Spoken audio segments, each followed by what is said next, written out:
Hello, welcome to the Creating Writing Life podcast. I'm Justin Sloan. And I'm Paul Zeidman. We were supposed to have a guest, but they didn't show up today. So it's just Justin and myself today. Yeah, we're here to have some fun, and I think that's okay. Have you been watching anything lately, Paul, or reading any cool books? We as a family started watching the second season of Only Murders in the Building on Hulu and have been Okay. really enjoying it. We still have a couple of episodes left, but I think it's a great mystery. It's a great comedy. And I love how they're doing a couple of in jokes that because it's almost like self-referential in jokes about how it's a second season and this is what you never do in the second season of a show and all that kind of stuff. And I think they're just having a lot of fun playing around with it. And I think it just all the entire cast is doing a fantastic job. Steve Martin, Martin Short, and Selena Gomez, really good stuff.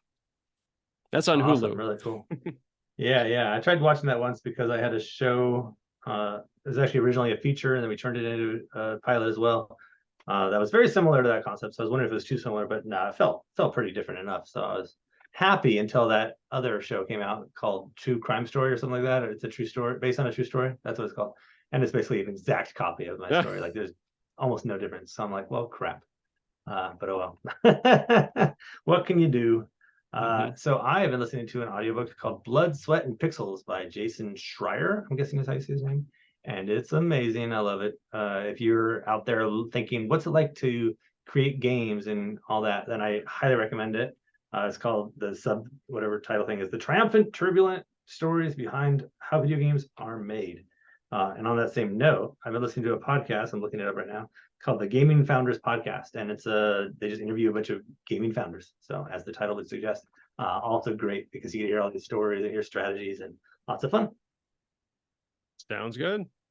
Yeah. So today we're thinking about talking about writing for four quadrant, writing animation, writing for kids, all that kind of stuff. Something we haven't covered too deeply. We've had a couple writers on who I think do narrow down on some of those areas, but let's talk bigger picture. Do you have anything you want to say right off the bat? Like I know you've written a script that's animation, and I was asking you before we got on, like, is that for kids? What is it? Maybe that's a place to start. Yeah. So mine is because you mentioned four quadrants, so I think that's what mine covers. That I didn't really write it for kids. I wrote it more for all ages. That the way I pitch it includes the phrase through a Rocky and Bullwinkle filter. So that means that there's a lot of it's a comedy. So there's a lot of jokes in it that kids would get the jokes, but they're also jokes that adults would get. Kids might not necessarily get, but it's still funny. And I've gotten a lot of positive responses to it. And also, I don't really write it, or I didn't write it with the intention of like, oh, this is going to be a kids movie. I just wanted something that I would enjoy watching. And sometimes that involves, some dumb jokes or some jokes that I would get and maybe my daughter would not necessarily get either. But I think it was just fun to put together. And so, when for me writing for animation was a totally new thing because I'd never written really anything animated before. And so I just kind of went with that and kind of like, okay, if all I have is my imagination and a really creative animator, what could I do? And just came up with all these crazy scenarios in the story that were tied into it and relevant and organic, and just kind of like had fun, ran with it, and just developed it over and over again until it got to the point where I thought it was really solid. And I think it's a good script and it's a good animated script. So, and I've had some moderate contest success with it too. So, Nice. fingers crossed to keep things going with it.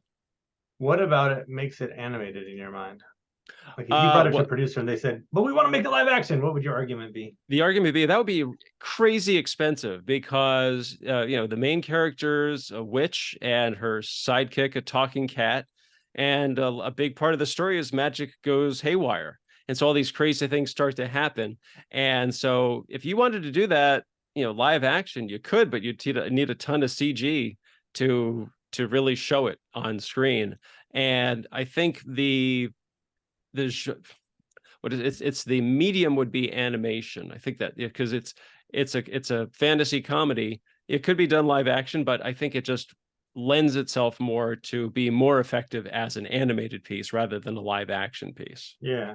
So we asked that question. I asked that question because me and my writing partner on a project had a book we wrote and we pitched it. And when we were talking to these producers, they're like, oh, cool, but we would rather just see that as live action. And it was more made to be at the time. So this was pre us changing it.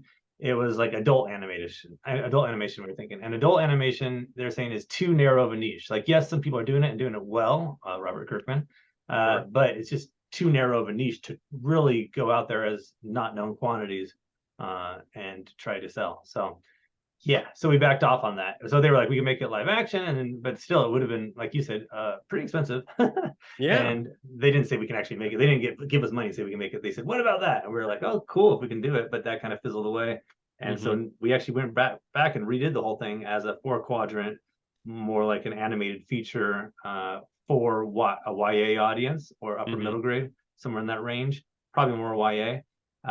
And yeah, so that's how we're pitching it now. 4-quadrant YA themed. The hard part is like you can't.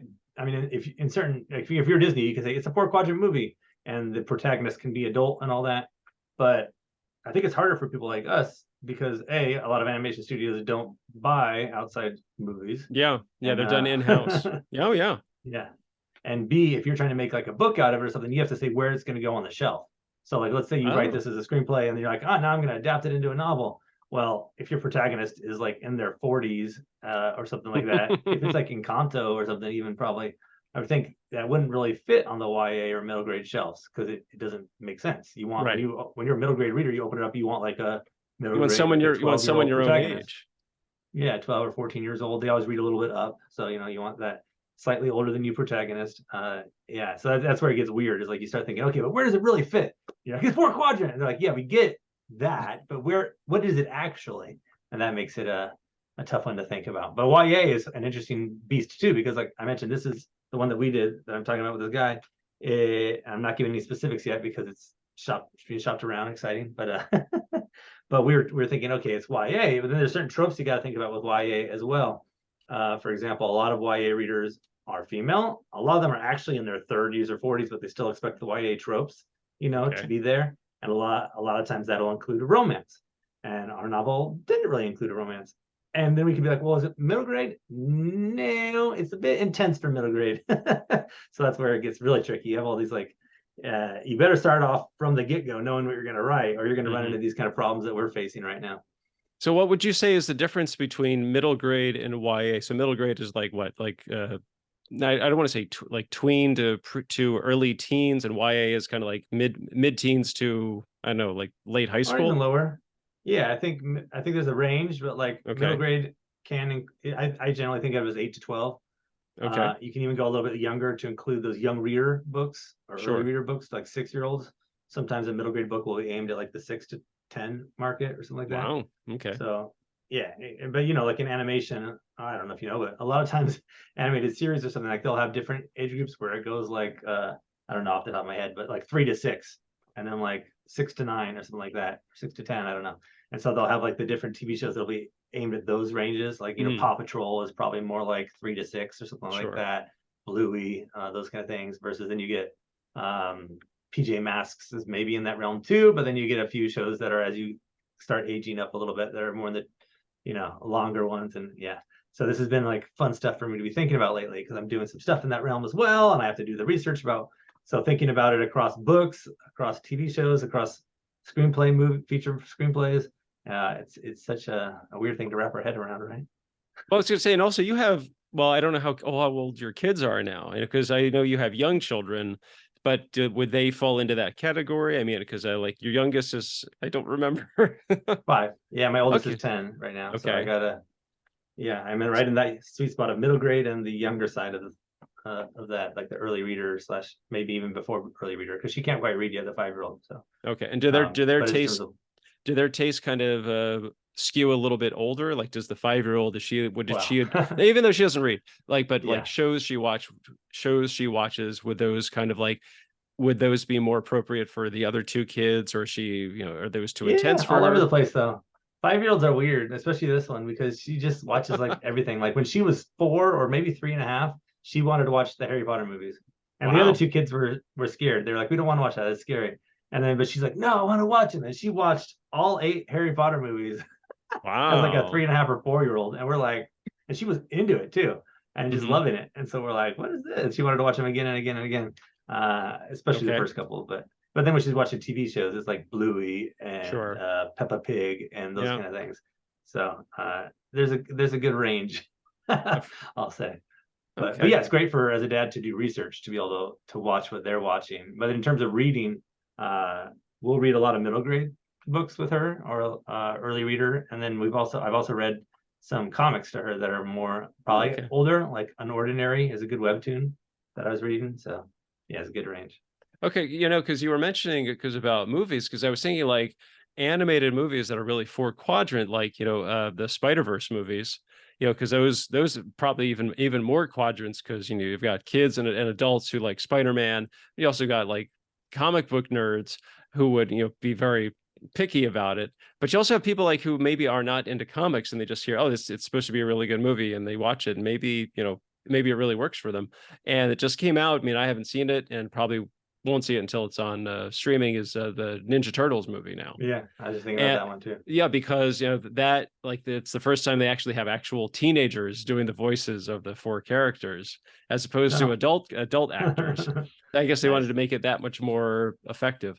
So and that's supposed to be good too. So Yeah. I And think that's probably a good like YA example because Ninja Turtles, I haven't seen this one, so I don't know, but they're usually dealing with some kind of teenage angst issues, like mm, like can we fit in? Can we, like in one of the movies, the early one, the '90s ones, like it's all about Mikey wants to go out there and be one with humanity, versus the others are like we got to stay hidden, and it's kind of like I want friends, it's like a teenage mm, issue, like I don't want to be sheltered and away from people just because I look different or something. Versus yeah, back to your question about the difference for writing for them, a lot of middle grade, I was talking to an agent about a manuscript once, and he was saying that they often want more of that more heavy-handed educational elements, mm. versus the YA often is more about that teenage angst and like dealing with teenage problems that you go through, the emo stuff. So that's why some of us have a harder time reading YA, but are totally cool with like, I love middle grade. I think reading middle grade is amazing because a lot of it is just like fun. You're just out there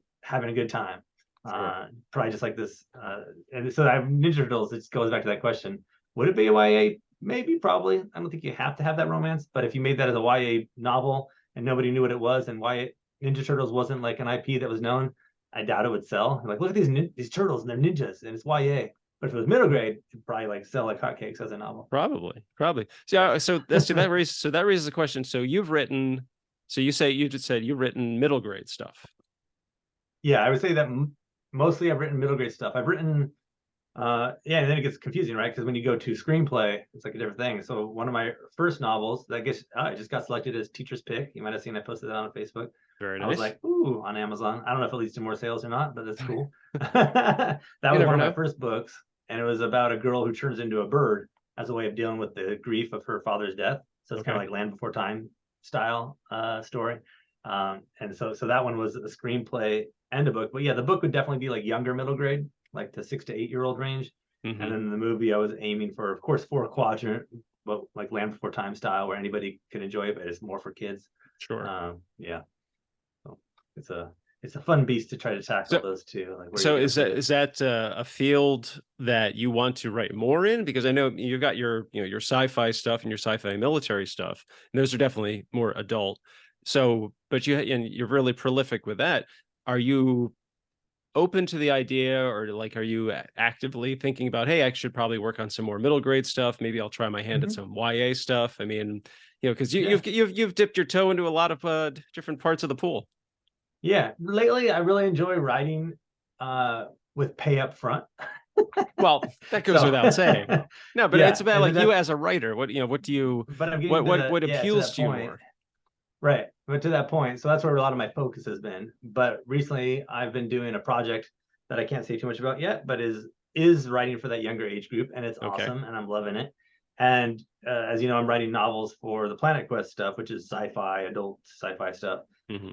But my best-selling novel over the last 2 years has been a middle grade novel. In the first year alone, it sold like 17,000 copies, and then Oh total wow. it's getting higher, like almost double that now. So it's pretty awesome of print copies, which is like very rare for authors to see print copies going out like that when you're self-published, because we just put it on Amazon. We're not in the bookstores Sure. like Barnes and Noble and whatnot.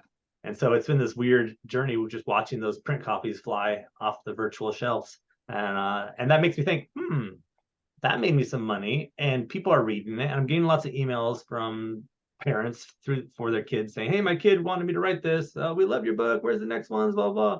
And I'm like, that's pretty exciting. I would say that middle grade, for anybody who's thinking about writing it, is a tough sell. Anything for kids is like, if you get discovered somehow, like that one just magically did. It just started seeing numbers pop off, and I'm like, where are these coming from? Some teacher must have found it or something and then recommended it. I don't know, but I've published 12 middle grade novels, and some of them have good reviews and like sold and made a profit, but not like this one. And then this one, like 30,000 sales later, is not horrible for a self-published author. So I'm like, the lesson learned there is like, you don't know what you're going to get when you write these, so you have to do it for the fun. So to answer your question, yes, I do want to do more, and I'm going to approach it as like, I'm just having fun with these. I'm writing them for my kids or for my nephews. Don't try to write those, especially those for a profit. And then if it just happens, that's amazing. But here's the secret. That one is about video games and action and fun. And I think that helped it a lot. So if you're going to write a book and you want to copy that success and kind of cheat, write something about video games, because a lot of boy readers love that, and they don't have enough stuff out there like that. So like when my son read this, and he read another one by Dustin Brady, who I think we had on the show. He wrote a series called Trapped in a Video Game. Yeah, I remember that. Yeah. And like those ones sell like crazy. So there's this kind of definitely like there's little sub niche markets that you could write to. The general trend in writing is don't try to write to market unless that is the market you care about, because otherwise you're going to do a mediocre job. But yeah, because that makes me think about another script of mine that I'm rewriting it, like totally revising the outline, and the age of the protagonist has changed over several drafts. Like in the initial one, it was like the guy in his mid-20s, and then I changed it. I wanted to have him more teenager, so I was like 17, 18, and so now it's kind of like I'm not sure which one to go with, because I want it to be, it'll probably skew a little younger, but I also have no problem, if the guy's like 20 or so. Is it live action? It could be, but again, it's a sci-fi adventure, so there's a lot of special effects involved. So it would work. It would definitely lend itself to animation. But I mean, if someone were willing to, pony up the cash and and say, "Hey, I want to make this live action," like I'm not going to say no. What I've been hearing more is that it's just easier to try to sell live action, just because of that whole thing with how animation works and whatnot. I mean, also animation just takes longer too. Yeah, you can still enter into animation screenplay contests and stuff. Just for the fun, and hopefully you'll get recognized, and maybe then that'll get it made. Who knows? But yeah, I mean, I would still, just from what I've been hearing when we talk to producers, they're like, try to go live action with that. Wow. Yeah. I just think that's the thing, is that, I mean, again, I write stuff that I would want to watch, and that's the kind of stuff I really enjoy. It's hard to take a story like that and make it live action, because there's so much involved. There's more detail, and I don't have studio money behind it, so it's kind of like, but if it's sorry, go ahead. Well, I was just saying, if it's awesome, they're gonna love it anyway, and then they're gonna like hire you to write something else, and then you're gonna become huge and famous, and they're gonna say, what else you got? Oh, that original script you have. All right, let's make that one. So, yeah, no, trust me, there's that whole what else have you got, even for generals. If someone reads a script of mine and they'll say, oh, I love this, there's no way I could make it, but what else have you got? I'll have these other scripts ready to go. And maybe it'll spark some interest from them, or if they're just kind of like, hey, I love this. We can't, I can't afford to get this made, but I really like how you write. Hey, I got this other project. Would you want to take a stab at it? And I'll be like, yeah, sure, because it's as I say this a lot. As much as I would love to see my own stuff produced, I just want to be a steadily working / paid writer. Yeah. So a point on that is, when I was doing the Netflix fellowship, they were saying when they hire animated writers for their scripts, they usually look for live action. They usually look at live action scripts for that. So like if you write one that you don't really worry about if it's animation or not, and the reason being was they said that people tend to write down when they're trying to write animation, and then it comes across as bad. You mean like they're trying to appeal to, if they're trying to write more to write kids? down to their audience or something like that. Yeah, so they dumb it down, or they do something stupid. I do not like saying that. Yeah, and that's the problem. So that's why they say they usually prefer something that's heartfelt, has character and emotion. I also feel like I tried too hard earlier in my screenwriting career to write stuff that would be producible. Not at first, but then for a long window in between. But I feel like the smart option is just to write whatever is cool and awesome in your art, and then get Mhm. people to see that it's an awesome script, whether through a contest or through just meeting people or producers or somebody asking to read it. Because otherwise, like it depends on your goal, right? Like same thing with like if you're writing animation, your goal probably isn't to be produced as quickly as possible, because otherwise you'd be writing something else. Mhm. But it's the same idea with, do you want to have a splash script? If we're going to the screenwriting talk now, splash script, which means it makes a splash. People see it Right. and they're like, "Oh, this can never be produced, but I love it, so we're going to hire you to do this other thing." Or what else do you Mhm. got? Versus, do you write, the script that could be produced for like under $1 million, Yeah. set in 2 locations with a cast of 5 or whatever. Which if it is your thing, cool. But that same idea of writing a market, if you just can't watch that kind of stuff because it drives you crazy, then you're probably not going to be good at writing it, right? Mhm. Yeah. Yeah. But that's the thing is like, this is because I think that if you write something you really enjoy writing, then the joy that you're getting from it, that'll be evident on the page. Because I was reading a script a couple of days ago, and I understood what the writer was going for, but it was just kind of all over the place. And I don't think they were as organized in putting the story together and developing the characters as much as they should have been. And Yeah. they wanted notes, and I gave them notes, and I was honest, and I said, "Yeah, this is what I think works." But unfortunately, you have a lot more that doesn't work than that does. So I think if and the person was already expecting they had to do a rewrite. So I was saying, like, these are things I hope you take into consideration when you're plotting out the next draft, because there's so much stuff that needs to be addressed, and hopefully they will address that. And if they do, and they do it the right way and do it in an effective way, that'll be a much better script. Awesome. Really cool. Yeah. All right. Anything else we want to add on this topic of 4 quadrant and writing to different age groups? I don't think so. I mean, it's tough because, you know, you want to appeal to a wide audience. That, it's great if kids get it. Like, I mean, like, or look at early Pixar stuff that, Mhm. at first you think it's just for kids, but then you watch, like Toy Story or The Incredibles, and on their surface they may seem they're like really aimed at a young audience. But you can watch those as an adult and not have any kids in the room, and you'll still really enjoy it because it's about the story and the characters. It just happens to be done in an animated format. And a lot of people just think they hear animation and they automatically think, oh, it's kids, it's rated G, it's Disney. There's nothing to it. But, you know, you can get people crying, you can get people laughing their heads off through animation just as much as you can through live action. So Yeah. I think as long as the emotion is there, and also good storytelling and writing, you're already ahead of the game. Yeah. Then you go next level and think video games. Video games are kind of a sort of animation, a lot of Hmm. them. Especially like Minecraft story mode and all that, which Sure. I don't know if you saw my post lately on LinkedIn, but it was like, my kids were like, "Oh, we want to play that game you did, Dad," because my son had already played it on Netflix once, and so we go to let my daughter play it, and it's no longer on Netflix, and it's no longer available anywhere. The only ways you can get it is like hard copies on eBay for like $150 now. Wow. I'm like, oh, heartbroken. But anyway, like this kind of video game stuff that feels like it might be, some of them look a little more cartoony and stuff too. And then there's like that common stereotype about games being for kids, which is totally ridiculous and stupid. And majority of game players nowadays are in their 30s or 40s or something like that.